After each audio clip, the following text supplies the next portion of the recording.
আল্লাহ বলছে আমার শাস্তি বড় কঠিন শাস্তি, আমার পাকড়াও বড় কঠিন পাকড়াও।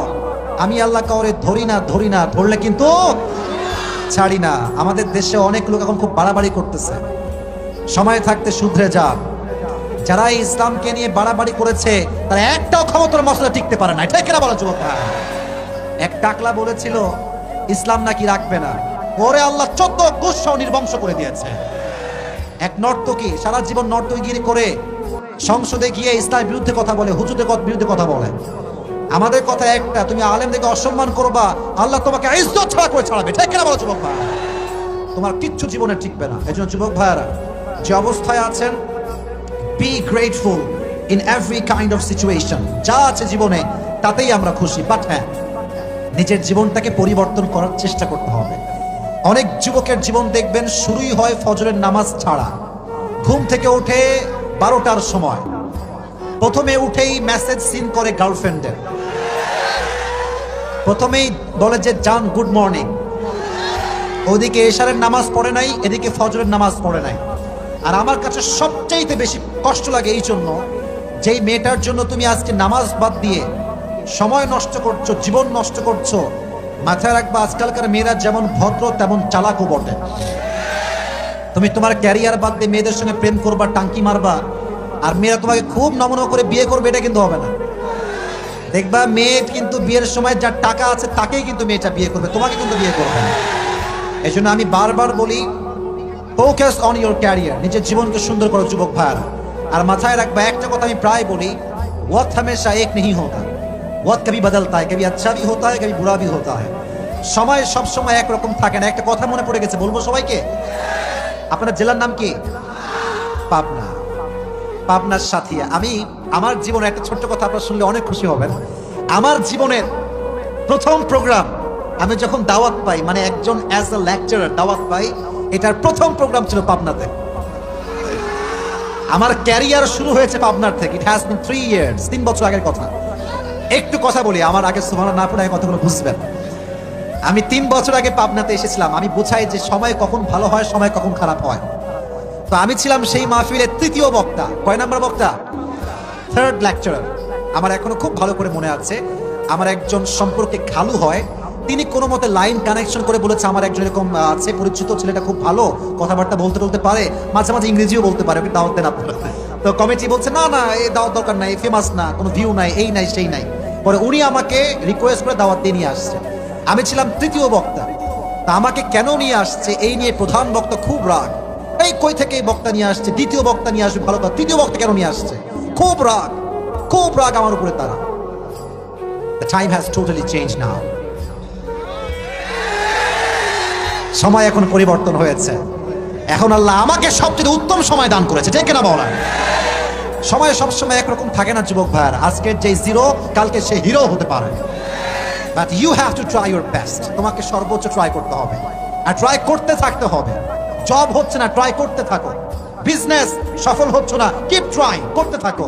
মাথায় রাখবা যে করতে থাকে, ট্রাই করতেই থাকে, মান জাদ্দা ওয়াজাদা, যে চেষ্টা করে সে একদিন পায়, ঠিক কিনা বল? এজন্য আমার যুবকদের জন্য একটা কথা, ক্যারিয়ারটা সুন্দর করো, আবেগে থেকো না। তুমি আজকে যেই মেয়েকে দেখে ফিদা হয়ে গিয়েছো, মাথায় রেখো ये অপশন ही অপশন নেই, और भी অপশন বাকি है। একটার পেছনে ঘুরে ক্যারিয়ারটাকে নষ্ট করে দিও না। ভালো ক্যারিয়ার করো, তোমার জন্য হাজার হাজার দিনদার মেয়ে রেডি হয়ে যাবে, ঠিক কিনা বল? আল্লাহ আমার প্রত্যেকটা যুবককে জীবনে প্রতিষ্ঠিত হওয়ার তৌফিক দান করুন, আমিন। 1 নাম্বার, শুকরগুজার হও, নিজের জীবনকে সুন্দর করো। 2 নাম্বার, আমার যুবকদের জন্য একটা মেসেজ, আমার চেহারার দিকে তাকান। আরে ভাই, যতটুকু দেখা যায় আমার এই যে মুখে, এইটা কি? ওই 3 জন কয়ে যায়, এই ছেলে বেলে, কুড়ি যাচ্ছে রে এরা, কুড়ি যাচ্ছে এরা, বসে পড়েন। না শয়তান না, এরাও ভালো। এরা হয়তো ওয়াশরুমে যাচ্ছে, 1-2 জন থাকতে পারে। বাট আমার বিশ্বাস যারা এখন আছেন দোয়া করে যাবেন তো ইনশাআল্লাহ। তোমাদের জন্য 2 নাম্বার মেসেজ, আজ থেকে তোমরা দাড়িটা রেখে দাও। হাত কোথায়? হাত তুলে বলেন ইনশাআল্লাহ। বাটপারি করবেন না আমার সাথে, মেহরবানি করে দাড়ি রেখে দেন। আমি জানি অনেক মেয়ে দাড়িওয়ালা যুবক পছন্দ করতে চায় না, এটা আমি জানি। যারা দাড়িওয়ালা পছন্দ করে না মেয়েরা যেহেতু আমাকে শুনছে, I am so sorry to say like this, I am so sorry, but আপনার রুচিতে সমস্যা আছে, আই এম সো সরি। আর যদি কোনো মেয়ে, কমিটি হাসতেছে কেন, আপনারা হাসবেন না, আমার কথা আগে বুঝবেন। যেই মেয়েদের রুচিতে সমস্যা, দাড়িওয়ালা পছন্দ করতে চায় না, বি কাইন্ড উইথ দেম, একদম বিনয়ের সঙ্গে, দয়ার সঙ্গে। বোন, দাড়িওয়ালা পছন্দ না, তো থামেন, বিটিএস নিয়ে আসছে, ওইটাই পারফেক্ট হবে আপনার জন্য। কারণ বিটিএস এখন হিজড়া না পুরুষ, ওইটা আমি আর কইলাম না ভাই। একমাত্র বিটিএস ভক্ত মেয়েরা দাড়িকে পছন্দ করে না, ঠিক কিনা বলো যুবক ভাই? একজন প্রকৃতপক্ষের মুসলিম ঘরের মেয়ে কখনো দাড়িওয়ালা যুবককে রিজেক্ট করতে পারে না, ঠিক কিনা? আজ থেকে দাড়ি রেখে দাও, দেখবা যে দিনদার মেয়ে সেই তোমার কাছে আসবে। আর মাথায় রাখবা, যেই মেয়ে তোমাকে টাকা দেখে বিয়ে করবে, সে তোমারে বিয়ে করে না, সে তোমার টাকাকে বিয়ে করেছে। আর যে তোমাকে তোমার নবীর আদর্শ দেখে বিয়ে করবে, সে তোমার আদর্শকে নয়, সে তোমাকে বিয়ে করেছে, ঠিক কিনা বলো যুবক ভাই? আমার কথা হচ্ছে, যেই মেয়ে যুবককে নবীর সুন্নত দেখে বিয়ে করবে, সেই মেয়ে তো খাদিজার মতো মেয়ে হওয়ার একটা সম্মান পাওয়ার যোগ্যতা রাখে, ঠিক কিনা বলেন? তাহলে আজ থেকে একটা ওয়াদা করে নেই, তারপর তাফসিরে ফিরে যাবো ইনশাআল্লাহ। আমার সঙ্গে ওয়াদাটা একটু মন খুলে, এই যে বুকে হাত রাখেন, বুকে হাত রাখেন, আছে বুকে হাত করে আপনাদের হাত রাখেন। বলেন এবার সবাই, আমি যা বলি আওয়াজ করবেন না, আমি যা বলি you have to repeat after me. আমি যা বলি আপনারা বলবেন। সবাই বলেন হুজুর। না, আপনার আওয়াজ এরকম হইতে পারে না। Let's try again. সবাই বলেন হুজুর, আমরা এক বাক্যে ওয়াদা করছি, এই পাবনার জমিনে আমরা প্রত্যেকটা যুবক আজ থেকে কোনো মেয়ের দিকে বাজে চোখে তাকাবো না। আজ থেকে আমরা আমাদের দাড়ি, বাম হাত বলেন, আমাদের দাড়ি রেখে দিব। জোরে সরে বলেন ইনশাআল্লাহ। আল্লাহ প্রত্যেকটা যুবককে দাড়িওয়ালা যুবক হওয়ার তৌফিক দান করুন। সকলে পড়া আমিন। আজকে আমরা যে কিতাব থেকে তাফসীর পেশ করব, এই কিতাবটার নাম কি? সবাই বলেন, জোরে বলেন, এক বাক্যে বলেন, কিতাবটার নাম কি? এই কোরআনে কোনো ভুল আছে, কোনো সন্দেহ আছে? মুত্তাকিদের জন্য এই কিতাবটাকে হেদায়েত স্বরূপ পাঠিয়ে দিয়েছে একজন। আওয়াজ দিয়ে বলেন তো তিনি কে? যালিকাল কিতাব লা রাইবা ফীহি হুদাল লিল মুত্তাকিন, the most authentic and original book in the world, whereof there is no doubt in it, a guidance to those who are muttaqin. এটা এমন একটা বই, যেই বইয়ে কোনো সন্দেহ নাই, সন্দেহের লেশ মাত্র নাই। যারাই মুত্তাকি তাদের জন্য বইটাকে আল্লাহ তাআলা হেদায়েত স্বরূপ গাইডলাইন করে পাঠিয়েছে। সুবহানাল্লাহ পড়া সবাই আপনারা। এবার একটা প্রশ্ন করছি, বুঝে শুনে জবাব দিবেন, বুঝে শুনে জবাব দিবেন। কোরআন যে পড়ে, যে মানে, যে বোঝে, তার ভাগ্যের চাকা কি বন্ধ হয়ে যায় না খুলে যায়? শুনি নাই, বন্ধ হয়ে যায় না খুলে যায়? তাহা মা আনজালনা আলাইকাল কুরআন লিতাশকা। Allah says in this ayah, oh my prophet, I have not sent to you this Quran that you be distressed. নবী হে, এই কোরআনটা এই জন্য নাজিল করি নাই যে আপনার কপালটা পুড়ে যাবে, বরং কোরআনটা যে পড়বে, যে মানবে, যে বুঝবে, তার ভাগ্যের চাকা আমি আল্লাহ তাআলা নিজেই খুলে দেব। সুবহানাল্লাহ পড়বেন না সবাই? তবে হ্যাঁ, আজকে অনেকে কোরআন পড়ে, কোরআন মেনে, কোরআন বুঝে কথা বলে জেলখানাতে জেল খাটছে। আজকে অনেকে কোরআনের হক কথা বলে জুলুমের শিকার হচ্ছে, ঠিক কিনা বলেন? আর যারা সুদখোর, তারা মসজিদের সভাপতি হচ্ছে, মাদ্রাসার সভাপতি হচ্ছে। এখন প্রশ্ন, হুজুর এই যে আপনি বললেন কোরআনটা মানলে ভাগ্যের চাকা খুলে যায়, এখানে তো ভাগ্যের চাকা বন্ধ হয়ে গেল, কথা তো মিললো না। কথা মিলেছে ভাই, কথা কিন্তু মিলেছে, বাট বুঝতে হবে এই দুনিয়ায় কিন্তু আসল ভাগ্যের জায়গা নয়। যেই কবরস্থানের উদ্যোগে আমাদের প্রোগ্রামটা আয়োজিত, একদিন সবাইকে we have to go back to Allah, ঠিক কিনা বলেন যুবক ভাই? তখন বোঝা যাবে যে কার কপাল খুলেছে, কার কপাল খুলে নাই। ছোট্ট একটা এক্সাম্পল দেই, আমার কথা বুঝতে কোনো সমস্যা? একটা প্রশ্ন করি, কথা কি বোঝা যায়? যায় যায় যায় যায় এক জায়গাতে ছাগল আছে, আর এক জায়গাতে, এই কথা বলবেন না যুবক ভাইরা, প্লিজ মেহেরবানি করে একটা কথা বলবেন না, আমি বললে উত্তর দিয়ে শেষ। একটা ছাগল আছে, ডান পাশে একটা গাধা আছে। তো গাধা আর ছাগলের কথোপকথন চলছে। ছাগল বলছে, মানে গাধা আর ছাগলের কথা চলছে, ছাগল বলছে, এই গাধা, তুই শালা আসলেই একটা গাধা। তো গাধার এমনিতে মন খারাপ যে আমি একটা গাধা, তুই আবার আমার গালি দিলি, শালা গাধা বলে। আচ্ছা কেন গালি দিলি বল আমাকে? বলছে, তুই দেখিস না যে মালিক আমাকে কত ভালোবাসে, কত কিছু খাওয়ায়, বিস্কুট দেয়, ঘাস দেয়, কত খাবার আমার, আর তোরে উঠতে বসতে কিল মারে আর থাপ্পড় মারে। তো গাধা বলছে, রাইট, ইউ আর রাইট, কথা ঠিকই আছে, তোর মালিক খুব ভালোবাসে। আচ্ছা ছাগল, একটা কথা বলতো, তোরে মালিক কবে থেকে ভালোবাসে? বলছে, বেশি নাই তো, 4-5 দিন হবে। বলছে, তোরে যে মালিক ভালোবাসে, একটা স্বার্থ আছে, একটু উপরের দিকে তাকায় দেখ, সামনে কুরবানির চাঁদ উঠছে, তোরে তো সামনে দিবে। হ্যাঁ, তো তোরা জনমের মতো খাওয়াচ্ছে, খাইয়া মর, তোরে খাওয়াচ্ছে একটু মোটা হ, গোস্ত বাড়ুক, জায়গা মতো কাজ করে ফেলবে। তো আজকে যারা করে বিরুদ্ধে অবস্থান নিয়ে খুব ক্ষমতা দেখাচ্ছেন, খুব শক্তি, খুব বাহাদুরি, মাথায় রাখবেন আপনি ছাগলের মতো অবস্থানে আছেন। একদিন মুমিনের দিন আসবে, তার বিজয় কখনো কেউ আটকে রাখতে পারবে না, ঠিক কিনা বলো যুবক ভাই? এই জন্য আমরা কোরআন মেনেছি, আজীবন মানব। রাজি আছেন তো ইনশাআল্লাহ? আজকে আমরা যে সূরা থেকে তাফসীর শুনবো, সূরাটার নাম হচ্ছে সূরাতু আলে ইমরান। সূরাটার নাম একসঙ্গে বলেন, নাম কি? শুনতে পাইনি, আরো জোরে, কি নাম? আলে ইমরান। আজকে আমরা সূরা আলে ইমরানের যে আয়াত থেকে তাফসীর শুনবো, আয়াত হচ্ছে 102 নাম্বার আয়াত। জোরে বলেন, কয় নাম্বার আয়াত? 102। এটা হচ্ছে 4 নাম্বার পারার 2 নাম্বার পৃষ্ঠায় অবস্থিত। আল্লাহ তাআলা বলছেন,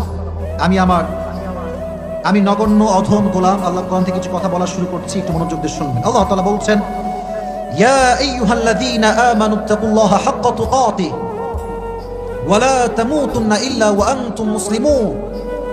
Allah says in this ayah, O you who believed, fear your Lord as he should be feared.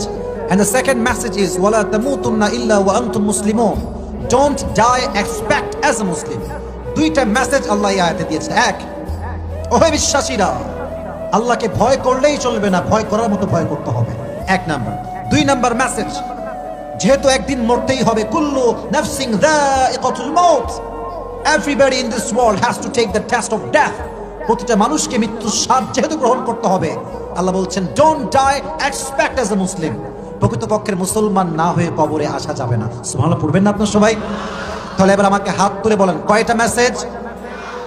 জোরে বলেন, কয়টা মেসেজ? 2টা। কেন বলছি? এর কারণ মুখস্থ করলে পুরস্কার পাওয়াটা সুবিধা হবে। ইত্তাকুল্লাহ, তাকওয়া মানে হচ্ছে কাকে ভয় করা? আল্লাহকে ভয় করা। এই তাকওয়ার হাদিস থেকে 2টি সংজ্ঞা পেশ করতে চাই, 2টা ডেফিনেশন দিতে চাই। What is the meaning of তাকওয়া? হোয়াট ইজ কল্ড তাকওয়া? তাকওয়া কাকে বলা হয়? ওমর ফারুক রাদিয়াল্লাহু তাআলা আনহু একবার উবাই ইবনে কাব রাদিয়াল্লাহু তাআলা আনহুর সাথে বসে আছেন। বলছে, হে উবাই ইবনে কাব, কুল মা তারিফুত তাকওয়া, আমাকে বলেন যে তাকওয়া কাকে বলা হয়, তাকওয়া ডেফিনেশন কি, সংজ্ঞা কি? এবার উবাই ইবনে কাব রাদিয়াল্লাহু তাআলা আনহু বলছেন, হে ওমর, এই মেজাজটা গরম করো না কিন্তু ভাই, মেজাজটা গরম করো না। বারবার বলছি ইশারায় কাজ করো। কোরআন থেকে তাফসীর পেশ করছি, বারবার এখান থেকে ডিস্টার্ব। কেউ আওয়াজ করবেন না, তাকবীর দেন, শয়তান হয়ে গেছে, বুঝে গেছি। তাকবীর দেন সবাই, লিল্লাহি তাকবীর। উবাই ইবনে কাব রাদিয়াল্লাহু তাআলা আনহু বলছে, ওমর, তুমি কি কখনো কাঁটাযুক্ত রাস্তায় হেঁটেছো? কাঁটা, চতুর্পাশে কাঁটা, সাপ বিচ্ছু জঙ্গল? বলছে, হ্যাঁ হেঁটেছি। বলছে, কেমনে হেঁটেছো আমাকে বলো, একটু ব্যাখ্যা দাও। বলছে, আমি যেই জুতাটা পরেছিলাম, জুতা ছিল বুটের জুতা, শক্ত জুতা। কেন? বলছে, জুতা যদি নরম হয়ে যায়, কাঁটা ঢোকার একটা আশঙ্কা পায়। বলেন তো পাবনার সাথিয়ার ভাইয়ারা আছে না নাই? আশঙ্কা আছে, জুতাতে আপনার পায়ে কাঁটা ঢুকতে পারে। বলছে, তাই? তোমার হাতে কি ছিল বলো? বলছে, হাতে একটা লাঠি ছিল। কেন? যদি কোনো সাপ বিচ্ছু আমাকে অ্যাটাক করতে আসে, আমি লাঠি দিয়ে প্রতিহত করব। সাপের অ্যাটাক থেকে বাঁচার জন্য হাতে আমার লাঠি ছিল। উবাই ইবনে কাব বলছেন, that is the definition of তাকওয়া। এটাকে বলা হয় তাকওয়া। সুবহানাল্লাহ পড়বেন না? ওমর ফারুক বলছে, মানে এইটা তাকওয়া কেমনে সম্ভব? কোথায় জঙ্গলের লাঠি আর জুতার, কোথায় তাকওয়া ম্যান? আমাকে ব্যাখ্যা দেন। বলছে, ব্যাখ্যাটা হচ্ছে এইরকম, এই দুনিয়া এমন একটা জায়গা, একদিকে আছে হালাল আর একদিকে আছে হারাম। আজকাল আমাদের এই বাংলার মাটিতে একটা চাকরি নিতে গেলে লাখ টাকা ঘুষ ছাড়া চাকরি খুঁজে পাওয়া যায় না। আস্তে ঠিক বললেন কেন আপনারা? কথা ঠিক কিনা বলেন যুবক ভাইরা আমার? চাকরি নিতে গেলে বুঝবেন, সরকারি চাকরি যদি হয় আর তো কোনো কথাই নেই। খালি 10 লাখ টাকা বের করো, ঘুষ ছাড়া কোনো চাকরি খুঁজে পাওয়া যাবে না। তবে আমাদের কথা একটা, পাবনার সাথিয়াতে একটা কথা স্পষ্ট বলতে চাই, ভ্যান চালাই খাবো, রিক্সা চালাই খাবো, বাদাম বিক্রি করে খাবো, ঘুষের টাকাতে চাকরি আমরা নিতে পারবো না, ঠিক কিনা বল? এটাকেই তাকওয়া বলে। হারাম থেকে বাঁচো, হালালকে অ্যাকসেপ্ট করো। দুনিয়াতে অনেক কাজ আছে যেখানে দেখবেন হালাল এবং হারাম সংমিশ্রণ আছে। আচ্ছা বলেন তো, বিয়েটা হালাল না হারাম? একটু বলেন না সবাই, হালাল না হারাম? আজকালকার বিয়ে এমন একটা ফিতনার জায়গা হয়ে গিয়েছে, বিয়ের বাড়িতে ডিজে গান না বাজলে নাকি বিয়েই হয় না। আর আমারও কথা একটা, যত বাসায় আমি দেখেছি সমস্ত হারাম কাজ দিয়ে তারা পবিত্র কাজ শুরু করে, বিয়ে বেশি দিন টিকে না, ঠিক না বলো যুবক ভাই? হালালকে হারামের সঙ্গে মেশানো যাবে না, যে মিশাবে সে মুত্তাকি হতে পারবে না। অতএব যদি আমরা মুত্তাকি হতে চাই, হালালকে মেইনটেইন করতে হবে। রাজি আছেন তো ইনশাআল্লাহ? এক নাম্বার সংখ্যা। 2, তাকওয়া মানে হচ্ছে এখন যে আমরা এখানে বসে আছি কুয়াশা বোঝা যাচ্ছে না, ওই যে আপনাদের মেইন রোডটা আছে না, মানে এই যে রাস্তাটা এত কুয়াশা, এই তোমরা কই যাও তোমরা, এই যদি কেউ এবার উঠে যায় ডানে বামে যে আছে লুঙ্গি পরে থাকলে লুঙ্গি টেনে ধরবেন। আজকের প্রোগ্রাম আমি আসছি 1 ঘন্টা বক্তব্য দিব, একটা নট আ সিঙ্গেল পারসন, একজন মানুষ ডান বাম হবেন না। রাজি আছেন তো ইনশাআল্লাহ? তো বলছিলাম এই যে অন্ধকার রাতে আমরা বসে আছি, যদি আমরা এখানে কেউ পর্নোগ্রাফি দেখি, ব্লু ফিল্ম দেখি, নাচ গান শুনি, কেউ না দেখলেও আমাদেরকে দেখবে একজন, আওয়াজ দিয়ে বলেন তো তিনি কে? এই ভয় যে রাখতে পারে সে কখনো সুদ খাইতে পারে না, সে কখনো দেশের টাকা বিদেশের মাটিতে পাচার করতে পারে না। এটাকে বলা হয় আল্লাহর ভয়। আর আল্লাহর ভয় যার ভিতরে আছে, আল্লাহ তাকে কিয়ামতের দিবসে 2টা জান্নাত দান করবে। সুবহানাল্লাহ পড়বেন না সবাই? যাদের হৃদয়ে আছে আল্লাহর ভয়, তারা কভু পথ ভুলে যায় না। আল্লাহর প্রেম ছাড়া এই দুনিয়ায় কারো কাছে কোনো কিছু চায় না। ঠিক কিনা বলো যুবক ভাইরা? রাতের আধারে যারা সিজদাতে রয়, দু চোখের অশ্রুতে নদী যেন বয়। ছলনার হাত ছানি যতই আসুক, ছলনার হাত ছানি যতই আসুক, পেছনে ফিরেও সে তাকায় না। পড়েন, যাদের হৃদয়ে আছে আল্লাহর ভয়, তারা কভু পথ ভুলে যায় না। আল্লাহর প্রেম ছাড়া এই দুনিয়ায় কারো কাছে কোনো কিছু চায় না। ভয় করি একজনকে, তিনি কে? এই 2টা হচ্ছে তাকওয়ার ডেফিনেশন। জীবনের প্রত্যেকটা মুহূর্তে তাকওয়া লাগবে। তোমরা অনেক এখানে আর যুবক ভাইরা আজ অব্দি বিয়ে করো নাই, যখন বিয়ে করতে যাবা খালি কি দিনদার না দেখে আটা সুন্দরীকে বিয়ে করলে বিয়েতে সুখ পাওয়া যাবে? আজকাল তো আমাদের এই সময়ে এসে মেয়েরা খোঁজে টাকা আর যুবকরা খোঁজে সাদা চামড়া, কেউ দিনদারিত্বকে প্রাধান্য দিতে চায় না। আচ্ছা বলেন তো, আমাদের ইতিহাসের ইসলামের শ্রেষ্ঠ খলিফা, বীর বাহাদুর খলিফা নাম কি? কে বলতে পারে দেখি তো? ওমর ফারুক রাদিয়াল্লাহু তাআলা আনহু। উনি একবার রাতের অন্ধকারে বের হয়েছেন খবর নেওয়ার জন্য যে রাষ্ট্রের কি অবস্থা, কে কোন অবস্থায় আছে। হঠাৎ করে দেখছে একটা বাসার ভেতরে আওয়াজ আসছে, মা এবং মেয়ে 2জন কথা বলছে। হাদিসটা আমার যে বোনেরা আছেন, মায়েরা আছেন, প্লিজ খালি আমাকে ক্যামেরায় দেখলেই হবে না যে হুজুর কথা কথা দেখি, তার চেহারাটা দেখি, চেহারা দেখলে হবে না। যে কথা বলছি এই মেসেজটা নিতে হবে, দেন অ্যাপ্লাই করতে হবে। ঠিক কিনা বলো যুবক ভাই? চেহারা দেখা বাদ দিয়ে আমার কথাগুলো খুব মনোযোগ দিয়ে শুনবেন, তাহলে চোখ বন্ধ করে কথাগুলো শ্রবণ করবেন। কথার মেসেজটা just try to feel it, try to understand the message that the prophet has given in this hadith. একটু বুঝবেন মেসেজগুলো। মেয়ে বলছে মাকে, আম্মা জান কি হয়েছে বলেন। একটা ছোট্ট দুধের পেয়ালা নিয়ে আসছে। কিসের পেয়ালা যুবক ভাইরা বলো দেখি? দুধ। এই হাড়ি হতে পারে অথবা বাটি হতে পারে, বাটিতে দুধ আছে। তো মা বলছে, এই আম্মা জান, এই দুধে তুমি এখন পানি নিয়ে এসে পানি ঢালবা, পানি মিশাবা। আচ্ছা বলেন তো পাবনার সাথিয়ার ভাইরা, দুধে পানি মিশানো, ইজ ইট হালাল অর হারাম? Answer me loudly man, is it হালাল অর হারাম? তো মেয়ে বলছে, আম্মা জান সো সরি, পারবো না, আমি পারবো না আম্মা জান। কারণ আমি যদি দুধে পানি মিশায় অন্যায় করি, আমাকে কেউ না দেখলেও দেখে একজন, আওয়াজ দিয়ে বলেন তো তিনি কে? এবার আম্মা জান বলছে, আরে পাগলা করো, সমস্যা নাই।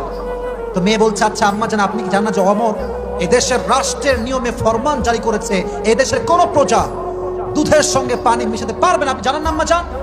আম্মা বলছে, তো কি হয়েছে? ওমর নাই, ওমরের প্রজা নাই, পুলিশ নাই, র্যাব নাই, আর্মি নাই, বিডিআর নাই, নো ওয়ান ইজ হিয়ার, কেউ নাই, মিশাও আরামে দুধের মধ্যে পানি। কিন্তু ওমর গেটের বাহিরে আছে না নাই? তখন মেয়েটা বলছে, আম্মা জান সব বুঝলাম যে নো ওয়ান ইজ হিয়ার, কেউ নাই, বাট এই গভীর রজনীতে যদি আমি দুধে পানি মিশাই, ওমর না দেখলে কি হবে? আমার রব তো আমাকে দেখছে। ঠিক কিনা বলেন যুবক ভাইয়ারা?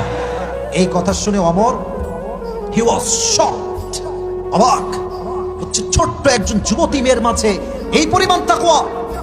বলছে, এই প্রজারা শোনো, তোমরা এই বাসার দেওয়ালে ছোট্ট একটা দাগ দিয়ে দাও। দাগ দেওয়া হয়েছে, তারা চলে আসছে। সকালবেলা ডানে আওয়াজ করবেন না। এত সুন্দর মেজাজ নিয়ে কথা বলছি, প্লিজ আমার মেজাজটা নষ্ট করেন না কলিজার ভাইয়ার আমার, আপনারা আমার ভালোবাসা কলিজা, আপনারা আমার। আমি পুরো বছরে একদিন আসছে, কবে আসবেন জানি না। আমাকে একটা দিন 1 ঘন্টা একটু আমাকে সময় দেন, সুযোগ দেন, সাউন্ড করে পরিবেশে দেখেন, সামনে তাকান দিকে, চাতক পাখি ও তাফসীর শুনছে সবাই। ঠিক কিনা বলা? কি সুন্দর মনোযোগ, আওয়াজটা করবেন। তো এবার সকালবেলা তার সন্তান আব্দুল্লাহ ইবনে ওমর বলছে, আব্বা জান এদিকে আসো। আজকালকার ছেলে পেলে ইনকাম না থাক সমস্যা নাই, আব্বা বিয়ে করবো, হ্যাঁ আব্বা আমি রাজি রাজি রাজি রাজি। ওর ইনকাম আছে কিনা ডাজন্ট ম্যাটার। বিয়ের জন্য প্রথম শর্ত ইনকাম লাগবে, নিজের পায়ে কিছুটা হলেও দাঁড়াতে হবে। এই যে স্লোগান ইনকাম লাগবে না বিয়ে কর, ঠিক না। নবীর হাদিস কিছুটা সামর্থ্যবান আগে হয়ে না। তো আব্দুল্লাহ ইবনে ওমর বলছে, আব্বাজান কি হয়েছে, ডাকলেন কেন? বলছে তুমি কি বিয়ে করবা? লজ্জা পাইছে, তো মাথা নিচে দিয়ে বলছে আব্বাজান করবো, বাট সে ভাবছে আমার বিয়ে তো হবে প্রিন্সেস রাজকুমারীর সাথে, কারণ আমি তো রাজার ছেলে। তখন অমর বুঝে গেছে যে তার ছেলের আশা অনেক হাই। বলছে আব্বাজান আগে লেট মি ক্লিয়ার, আমি আগে বলি মেয়েটা আসলে কে। বলছে মেয়েটা কোনো রাজকুমারী নয়, কোনো প্রিন্সেস নয়, কোনো রাজকন্যা নয়, সামান্য একজন দুধের ব্যবসায়ী মহিলার একজন মেয়ে, একদম মধ্যবিত্ত পরিবারের মেয়ে। তো অমরের ছেলে অবাক, আব্বাজান আমার মতো রাজকুমার কেন এরকম মেয়েকে বিয়ে করবে আপনি বলেন তো? আব্বাজান বলছে আমার সন্তান, ওই মেয়ের মাঝে যে গুণটা আমি দেখে এসেছি, এই গুণ যার বইয়ের মাঝে থাকবে সে পুরো জীবনের সবচেয়ে বেশি সফলতা অর্জন করতে পারবে। মনে পড়বেন না আপনারা সবাই? তো বলছে আব্বাজান গুণটার নাম কি? আব্বা বলছে গুণটার নাম হচ্ছে তাকওয়া। বলেন গুণটার নাম এক বাক্যে, গুণটার নাম কি? আব্বারা যারা আছেন, মায়েরা, আব্বারা মায়েরা, বাবারা মায়েরা, please focus on my lecture. আব্বাদেরকে বলছি, মাদেরকে বলছি, বিয়ের সময় নিজের মেয়েকে রাগ করবেন না, সেইভাবে উপস্থাপন করবেন as she really look like, সে যেমনটা দেখতে তেমনটা শো করবেন। কোনো পার্লারে যাবেন না, যাবেন না, যাবেন না, এটা স্পষ্ট বেঈমানি, ফোটানো ছাড়া কিচ্ছু হতে পারে না। আমরা বিয়ের জন্য মেয়ে দেখতে গিয়েছি, আমরা দেখছি মাশাআল্লাহ ইয়ার ইয়ে তো আভি কে আভি জান্নাত সে ভাগ কর আই হ্যায়, কি সুন্দর ফর্সা, কিন্তু এখানে যে আটার খেলা আছে এটা আমরা বুঝেই উঠতে পারি না, ঠিক কিনা বল? না আমার বোনেরা, পেছনে আমার বোনেরা আছেন, প্লিজ এই কাজটা করবেন না। মাথায় রাখবেন, আপনি একজন যুবককে বোঝান যে আপনি দেখতে অনেক সুন্দরী, মেকআপ টেকআপ করে, বাট বাসররাতে পরে কিন্তু আপনার মুখে পানি মারতেই হবে। অতএব যা আছেন তা শো করেন, দেখবেন যে আপনাকে আগেও ভালোবাসতো, বিয়ের পরেও ভালোবাসবে, ঠিক কিনা বলো যুবক ভাই? আর যখন বিয়ে করতে যাবা, বেশিরভাগ যুবক তো তাই একটু কথা বলছে যুবকদের উদ্দেশ্যে, খুবই সাবধান। মেয়েরা কিন্তু কঠিন চালাক, কোন লেভেলের চালাক তুমি কিছুই টের পাবা না। তুমি বলবা যে আচ্ছা আপনারা কি আগে কোনো মানে প্রেম টেম ছিল, কেউ ভালোবাসতো, আমি ভালোবাসতাম? না না না না না না না না, আপনি জীবনে প্রথম আমাকে দেখলেন, আরে ইয়ার ইয়ে তো সচ মে হি জান্নাত সে ভাগ কে আই হ্যায়, জান্নাতের হুর ফেল। আমি সব মেয়েকে এক পাল্লায় মাপছি না, পরে খবর নিয়ে দেখবা যেই মেয়ে একটু বেশি সুফি সাজে যে আমার কেউ ছিল না, আমি বড্ড একা, ওর কম করে হলো দাল মে কুছ কালা তো জরুর হ্যায়। সাবধান যুবক ভাইরা, ভালো করে খবর নিবা, কারণ বিয়ে জীবনে একবার আসবে, এটা খুব ভালো করে জাস্টিফাই করে করতে হবে, ঠিক না বলো? তাকওয়া দেখে বিয়ে করবো আমরা সবাই, আল্লাহ তৌফিক দান করুন, সকলে পড়ে আমিন। বলেন তো আমাদের ইসলামের প্রথম খলিফা তার নাম কি, কে বলতে পারে দেখি তো? শুনি না, এক বাক্যে বলতে হবে, কি নাম? রাদিয়াল্লাহু তাআলা আনহু। দেখেন আবু বকরের তাকওয়ার লেভেলটা কত হাই। আবু বকর রাদিয়াল্লাহু তাআলা আনহু সিদ্দিক, তার উপাধি হচ্ছে সিদ্দিক, সিদ্দিক আকবর। তার বউ আসছে, ইয়া খলিফাতুল মুসলিমিন, একটা আবদার আছে। কি আবদার? বলছে আপনার সন্তানরা আপনার কাছে সারিদ খেতে চায়।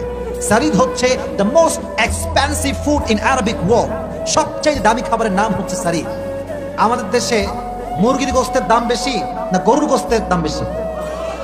আমাদের দেশে ব্রয়লারের দাম বেশি না গরুর দাম বেশি যুবক ভাইরা? তৎকালীন সময়ে আরব বিশ্বে সবচেয়ে দামি খাবারের নাম ছিল সারিদ। আমার দেশের প্রধানমন্ত্রীর নাম হচ্ছে শেখ হাসিনা।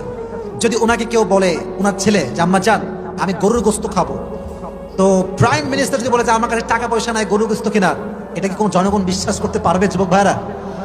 কথা কয় না, পারবে? পারবে? পারবে না।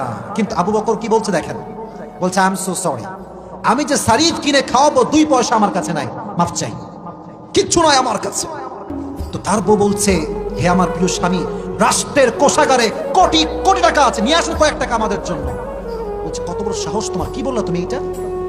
রাষ্ট্রের টাকা আমি মেরে খাবো, আমাকে কেউ না ধরতে পারলেও ধরতে পারবে একজন, আওয়াজ দিয়ে বলেন তো তিনি কে? এই কথা বলে তিনি বাড়ি থেকে বের হয়ে গিয়েছেন।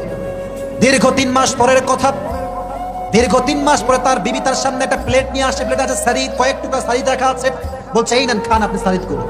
তো বলছে আরে সারিদ কই থেকে আসলাম, টাকা পয়সা কিচ্ছু দেয় না, তুই পাইলা কই থেকে এই টাকা? আচ্ছা আমাদের অনেক ভাইরা প্রবাসে থাকে, বিদেশে থাকে, থাকে না থাকে না থাকে না থাকে না, অনেকে ঢাকায় থাকে। তো আপনি আছেন ঢাকায় বা সৌদি আরবে, আপনার বউ আছে দেশে, আপনি মাসিক একটা হাত খরচ পাঠাবেন কি পাঠাবেন না? হাদিসটা বুঝতে হলে আমাকে জবাব দিতে হবে, পাঠাবেন কি পাঠাবেন না? পাঠাবেন, মান্থলি স্যালারি বা মান্থলি খরচ।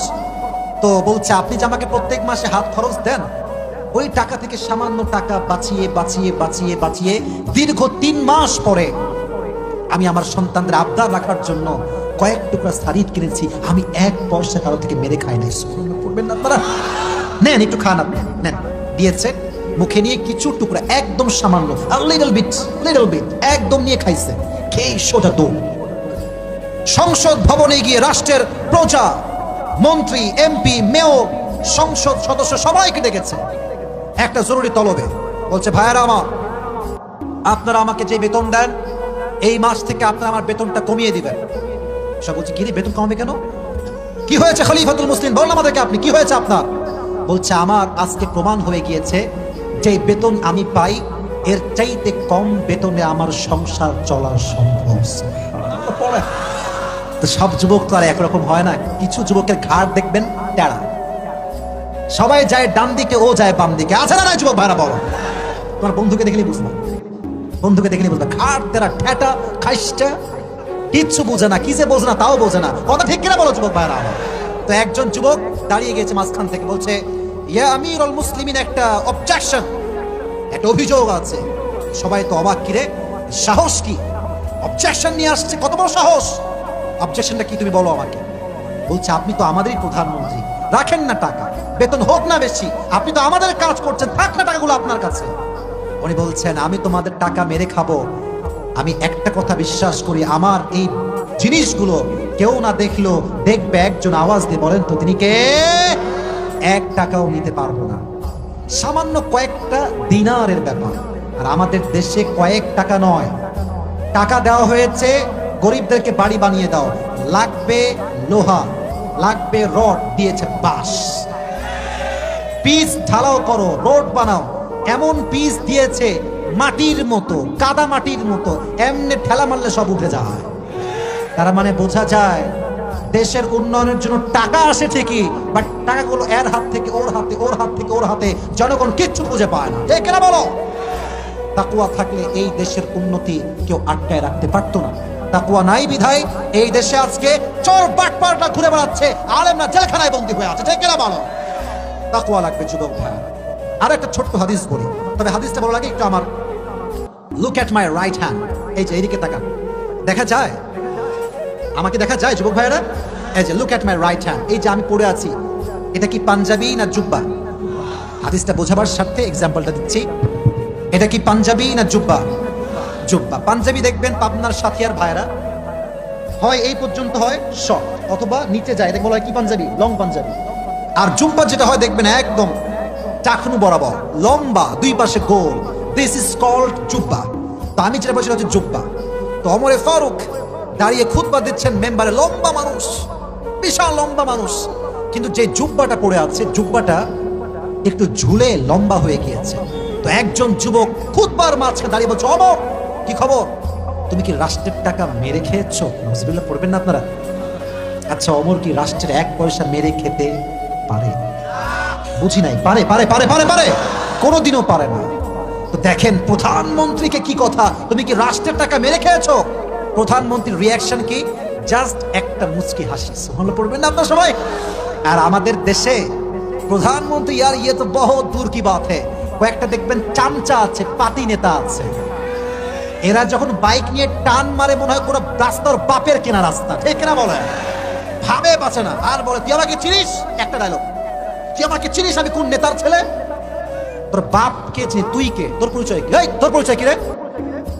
কথা বলেন, কথা বলেন, আপনার কথা বলেন। যে নিজের পরিচয় বড় হতে পারে না, সে কোনো বীর পুরুষের সন্তান হতে পারে না। ঠিক কিনা বলো? তো পাশ থেকে আব্দুল্লাহ ইবনে ওমর দাঁড়িয়ে গিয়েছে, বলছে এই ভাই থামেন, আপনার জবাব আমি দিচ্ছি। বলছে প্রত্যেক বছর আমার জন্য, বাবার জন্য 2টা করে জুব্বা বরাদ্দ হয়। ওই যে 2-3 জন কই যায়, তোমরা কি চাচ্ছ আমি ওয়াজটা এখনই শেষ করে দেই? না, দেখেন আমি বলি, আমি আমার কথা ক্লিয়ার করি। আমার ওয়াদা, কমিটমেন্ট একটা, যে আমি আমার লেকচার 1 ঘন্টায় দিব, চাই 2-1 জন উঠুক কিংবা না উঠুক, ডাজন্ট ম্যাটার। বাট আমার বক্তব্যের হাদিস কিন্তু এখনো শেষ হয়নি। যদি আপনাদের খুবই ঠান্ডা লাগে, হুজুর আর পারছি না বসে থাকতে, 1 ঘন্টা তো হয়ে গেল, শেষ করেন, তাহলে শেষ করব। আর যদি না হুজুর করে যান, করে যাবো, কোনটা হবে? চালিয়ে যাবো ইনশাআল্লাহ। তো এদিকে তাকা। তো বলছে প্রত্যেক বছর 2টা জামা আমরা পাই, বাট এবার যে জামা আব্বাজান পেয়েছে, জামাটা খুবই শর্ট, তো রাষ্ট্রপ্রধান যদি শর্ট জুব্বা পরে, এটা তার ব্যক্তিত্বের সাথে যায় না। তো আব্বা